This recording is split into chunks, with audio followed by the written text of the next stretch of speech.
Hello guys, welcome back to another episode of Chill and Chat. Right now, today is the fourth episode of Chill and Chat. Right now with me, we have Dr. Asmah. Hello. So, would you like to introduce a bit about yourself? Sure. Assalamualaikum warahmatullahi wabarakatuh. Hello everyone. So my name is Dr. Asmah Hussaini. I am an assistant professor in nursing at the Pengiran Anak Puteri Rashida Sadatul Balkia Institute of Health Sciences, UBD. And because of this show, I am going to introduce myself as a nursepreneur as well, a nurse entrepreneur. Yes. So if you'd like to know what that means, nurse entrepreneur is basically a person who uses their knowledge and skills as well as experience to provide healthcare related services, to develop healthcare related products, and so on and so forth. Okay, that sounds like one of my friends who started a business from product knowledge from the nursing side of. Oh, you've got a friend from the nursing nursing side. Yeah. Great, yeah. I don't know if I should mention it here. I don't know.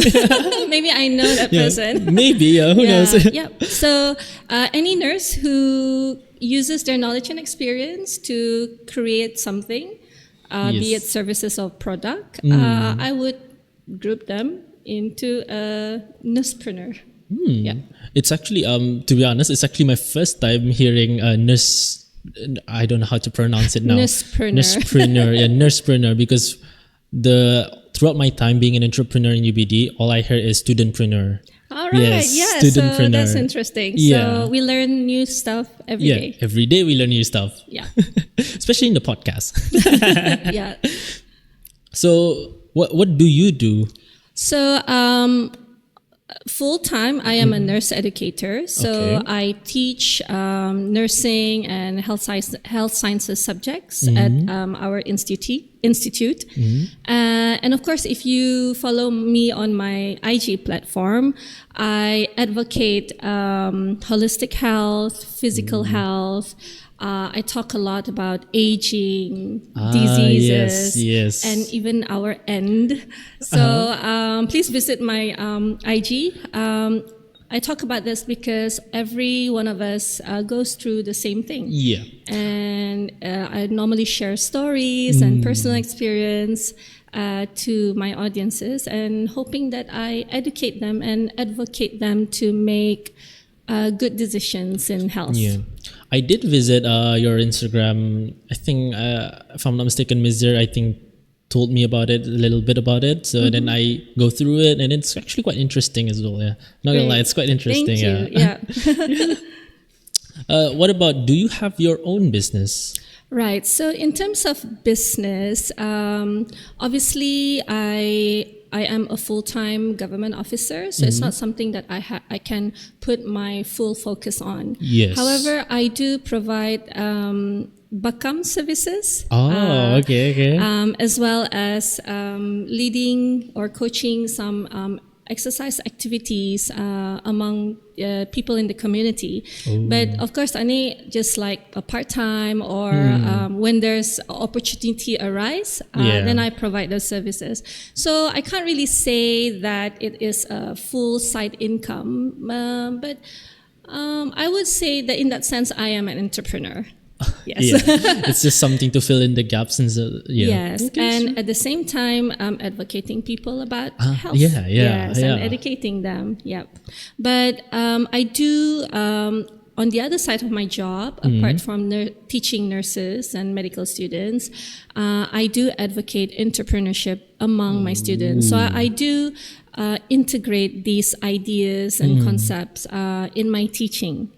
So as a result, I have groups of students who approach me to share their ideas, and I would take that opportunity to help them expand that idea. I see. Interesting. So on that note, I want to share a definition of entrepreneurship. Is that okay? Yeah, sure, by all means. So for people out there who are not exposed to maybe doing business or have no idea about entrepreneurship. Yeah. I want to share one of the definition that I have learned throughout the past year. Entrepreneurship is a way of thinking, acting, and being that combines the ability to find or create new opportunities. Yes. With the courage to act on them. So many people, and I have come across so many students with so many ideas, but there seems to be, I wouldn't say no courage, but maybe limited courage to actually act on them. Yeah. True, or maybe support, or the environment's not right. So I push them to act on them. That's good. We all need that sometimes. Just a little bit push to go further. Yes, we do need that sometimes. Yeah. So with that, when someone comes with an idea, I would then mentor them to create something out of that idea. Oh, true. I heard that you have Be Life. What is that? Yeah, so Be Life is one of the product that came out of these ideas. So it is at a very early stage. So most of the things that I share with my students are pretty much in the ideation stage because of several factors. So I want to start with what I started with when I got involved myself with EV, the Entrepreneur Village. So this idea was created by a nursing student, and he created a Vepo device. So a Vepo device is basically an equipment that helps with patients who are bedbound, who cannot walk, limited mobility. They couldn't walk to the toilet. So he created an idea of a toilet with flushing and water system that can be used on the bed. So traditionally in nursing, we have a thing called bedpan. And what is that? Yeah, bedpan. Please Google it. So it's a toilet. Actually have no idea what that is. It's a toilet that you use on the bed. And I keep telling my students every year, so this bedpan hasn't changed so much since World War II. Right? So it's outdated. Yeah, so my student came up with the idea, and then we carried out market survey and things like that. So eventually he submit the idea to competition like Chipta. He won second place for Chipta. So, and because there were limited funding to fabricate this idea, I encouraged him to do his master's on this idea. So based on that model, I have mentored different group of students from different faculty as well. So I'm just going to share the list of it. Yeah, so that's Vepo device. They won Chipta in 2019. And then medicine dispenser was a monitoring digital system that monitors elderly taking medication at home. So that's the idea. Wow. The student and his team fabricated the prototype and submitted to the BICTA competition in 2019. Right. And they also won, I think, second or third place, I can't really remember, and actually was voted to go to Vietnam for the BICTA competition. So the next one is a diabetic emergency notification system, Mediban. So Mediban was also, so these are students from the Faculty of Integrated Technology who had interest in healthcare. So when they approached me, I said, I should go for it. Yeah, they do have the entrepreneurial-like mindset. So I find it very amazing and motivating. So they also submitted that idea to Chipta and won they didn't win a prize, but consolidation prize. Okay. And then there was also, I have to mention Moapi. Moapi is basically a digital marketing app. But the reason why I included into healthcare, there is a part in that app that addresses giving. So charity. So basically, if people buy and then they get points, these points can be given for charity. You know, like Samima. Like a voucher for children. So something digitalized, something like that. Okay, that's good. So that's I'm nice. motivated. I'm motivated. And the final one this year, not final one this year, one from this year is Believe. So Believe is a home-based physical exercise assessment and monitoring AI system. So basically encouraging people with musculoskeletal muscle problem to exercise at home. Yeah, and so the AI will study their pattern and suggest the type of exercise suitable for them. At the same time, communicating with the physiotherapists from the hospital to see whether they are safe enough to carry out such exercise.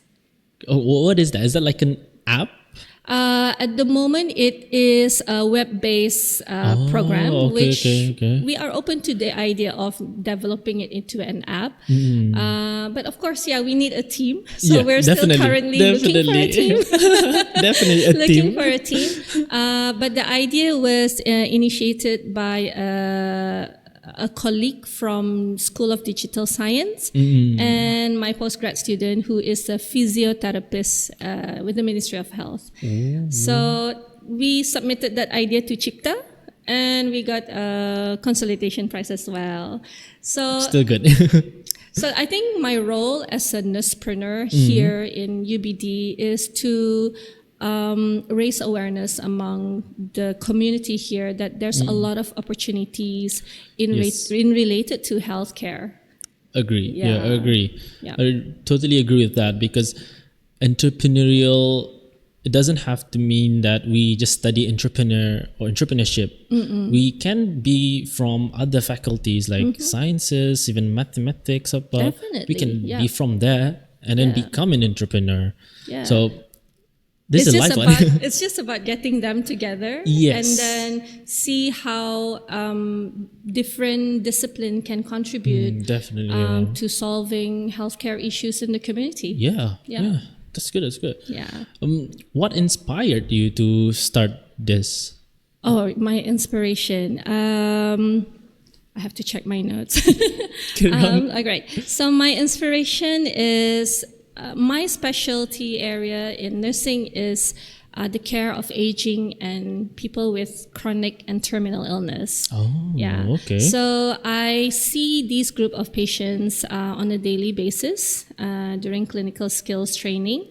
And I also myself have aging parents and aging family members.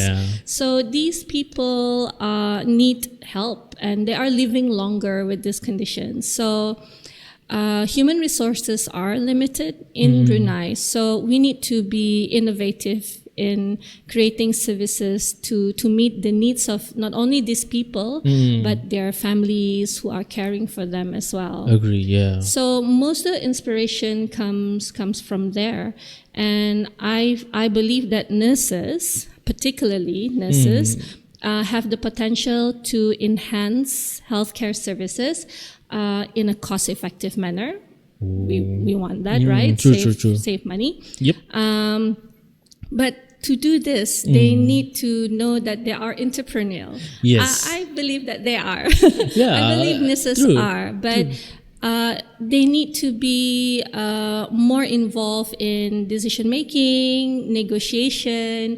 And this is where I find skills that are taught by the entrepreneurial village here, which I also benefit myself, could help nurses in become the change maker in the healthcare system. For example, the pitching, definitely. Ideation, the use of lean canvas. So all those things are words that are alien to healthcare. Definitely. So when they use that, and I was like, we do this, but we just don't they call understand it that. So if only we have a way to make it more structured, which I think this is the direction that this university is heading. That nurses can be more entrepreneurial, not just nurses, any students from non-business majors, faculties can be entrepreneurial and solve something. Yeah, solve it's all something, about solving yeah. something. Yeah, there's a lot to solve in There's this current world. a lot to solve. Yeah. Yeah. But inspiration comes from healthcare and personal experiences. Yeah, true.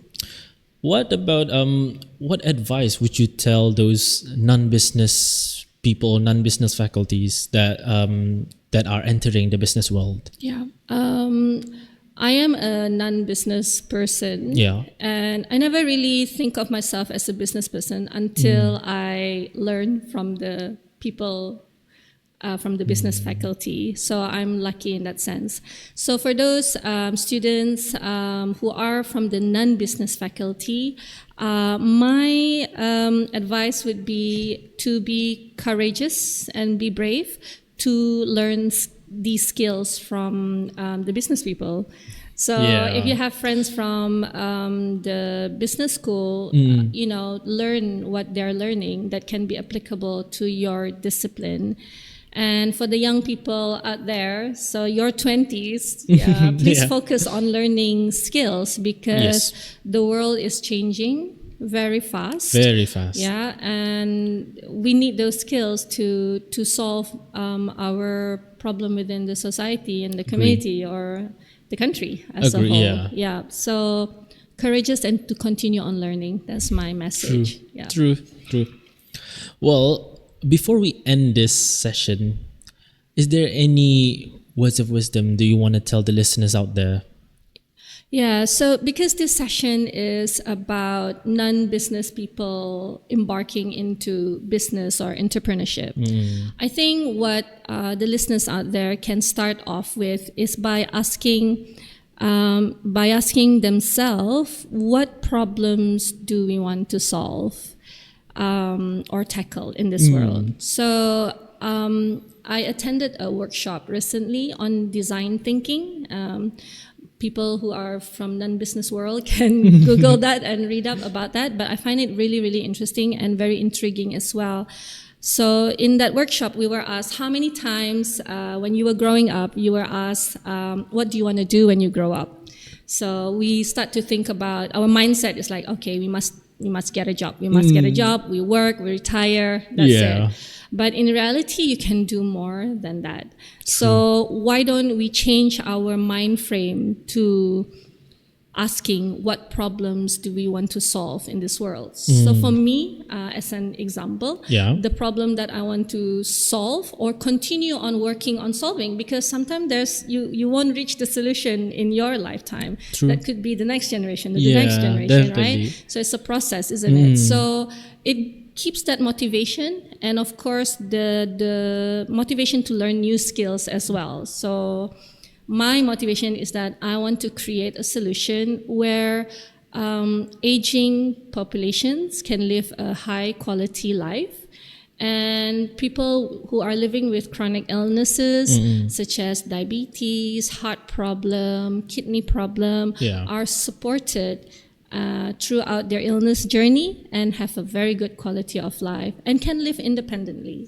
So in that kind of framework, I will always find ways, which is the value of entrepreneurship, right? To find ways to solve issue related to that problem. Exactly, yeah. So yeah.